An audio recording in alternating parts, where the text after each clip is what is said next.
celebrating the concrete sidewalks, if you listen closely, theirs harkens a young Bevel, a young Lewis, or a young Sal Castro, powerfully declaring to the world on this 27th day of April that we, the youth, are part of the solution to ensure that all students succeed. So to close the gap, they brainstormed. To close the gap, they served. To close the gap, they prepared and declared as they marched 2 by 2, 3 by 3 on this day. It is you, the youth. Greetings and welcome to you all. Y'all look beautiful.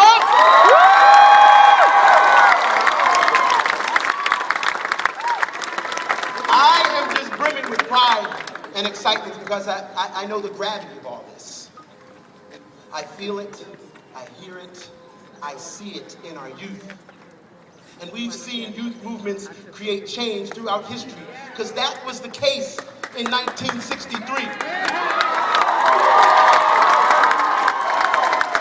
Primary and secondary students in Birmingham, Alabama took to the streets in protest of a segregated America, lifting on their shoulders and raising up to prominence the one Dr. Martin Luther King Jr. But it was the youth. That was the case in 1968 in East LA when high school students walked out to demand equal opportunity and access to bilingual education.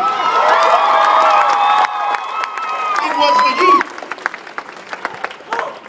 And it was the youth in 2006, Santiago, Chile, high school students, college students who marched to demand a more equal education system. It was the children, it was the youth that changed the world.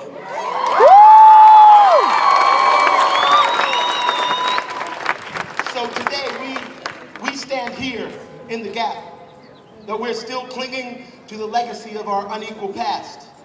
The problem is clear. It's been researched, it's been studied over and over again. Unfortunately, for years we've just been watching and waiting and kind of hoping and wishing it away. Perhaps afraid to truly confront it. We know the gap exists because of low expectations, isolation, and lack of opportunity and access. We know it is burdened by poverty and race. Our data bears it out every day, and it is clear and undeniable. We know that when a kid opts out of a science, technology, and engineering and math program because they're the only black child, that is an issue of isolation, and we must address it.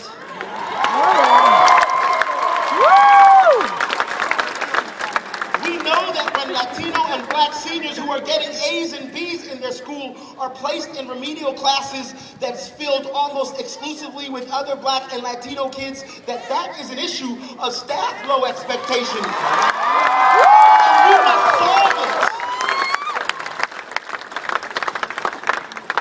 We know that when a child equates intelligence and success with acting white, that is an issue of students' low expectations.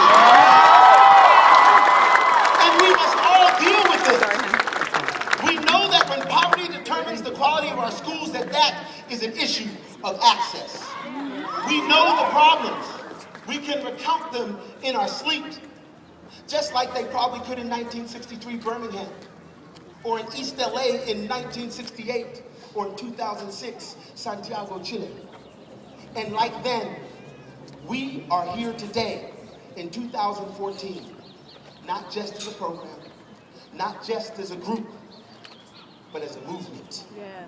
A movement to make history and to create change. And how we're doing it is through positive peer pressure and youth leadership. So today, it is our job as adults, it is our job to listen. Adults, it is our job to support and motivate and allow the children to create and build and to lead. And it is our job, adults, to provide them with all the tools and the atmosphere to create positive change. Yeah.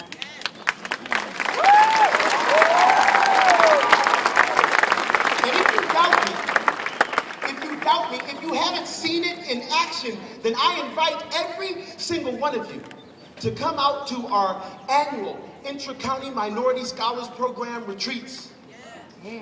This year, over 184 students from 12 different high schools came together on a Friday and Saturday, one of which was an exam makeup day, where they could have been sleeping in or doing anything else. But instead, they chose to get up early in the morning. They came out to the university centers at Shady Grove from 8:30 to 2 in the afternoon to plan, to brainstorm, to share best practices, and to tackle the achievement gap. It is a beautiful and powerful thing. Young leaders, here is your platform. You have birthed it, you have created it, you have built it. So I'm telling you today, you've got to take it. You've got to run with it. You've got to serve it. You've got to declare it. You've got to demand it. And you got to create some change. Y'all look beautiful tonight. Thank you.